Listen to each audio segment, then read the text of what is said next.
राधिका बरसाने वारी की जय। राधे राधे। माघ मास महात्म्य अध्याय 20।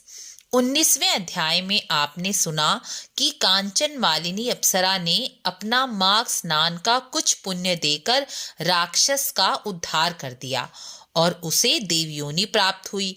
जब राक्षस देवयोनि प्राप्त करके स्वर्ग जाने लगा तब राक्षस अप्सरा से बोला, देवी, आपके कारण ही इस राक्षस योनि से मेरा छुटकारा हो पाया है।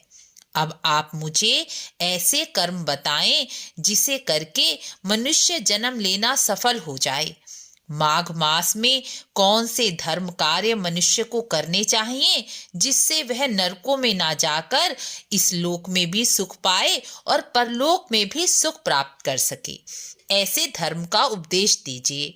तब कांचन मालिनी बोली, सुनो राक्षस, मैं तुम्हें ऐसे धर्म का उपदेश देती हूँ जिसे मनुष्य अपनाकर कभी भी दुख नहीं पाएगा। जीवों की हिंसा सपने में भी नहीं करनी चाहिए।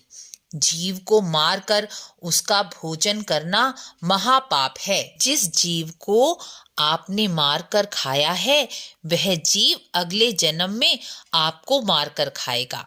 इसी तरह मनुष्य इस दुष्चक्र में फंसकर अपना जीवन पृथ्वी पर ही नरक के समान बना लेता है। इसलिए केवल जीव के स्वाद के लिए कभी भी जीवों को मारकर नहीं खाना चाहिए। दूसरा, काम रूपी वासना पर विजय प्राप्त करनी चाहिए, पर स्त्री पर कभी भी बुरी दृष्टि नहीं रखनी चाहिए। पर स्त्री पर बुरी दृष्टि रखने वाला मनुष्य हमेशा नरक का ही भागी होता है। किसी के गुण और दोष की चर्चा कदापि किसी से नहीं करनी चाहिए।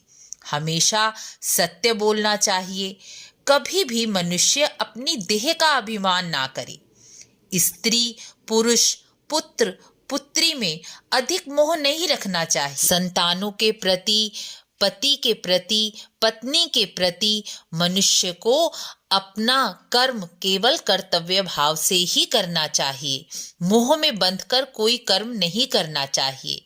इस संसार को क्षणभंगुर समझकर योगाभ्यास में लगाते हुए सदा वैराग्य भाव में मगन रहना चाहिए और सपने में भी पाप कर्म में चित्त को नहीं लगाना चाहिए।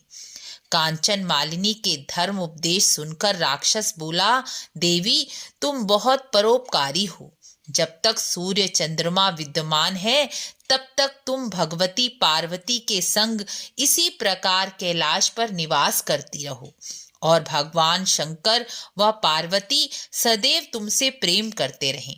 ऐसा कहकर राक्षस विमान पर बैठकर स्वर्ग चला गया और कांचन मालिनी भी आनंद मग्न होती हुई कैलाश पर्वत पर चली गई। राजन, जिस समय वे दोनों जा रहे थे उस समय देवताओं ने खुश होकर दुदुम्भी, नगाड़े और पुष्पों की वर्षा की।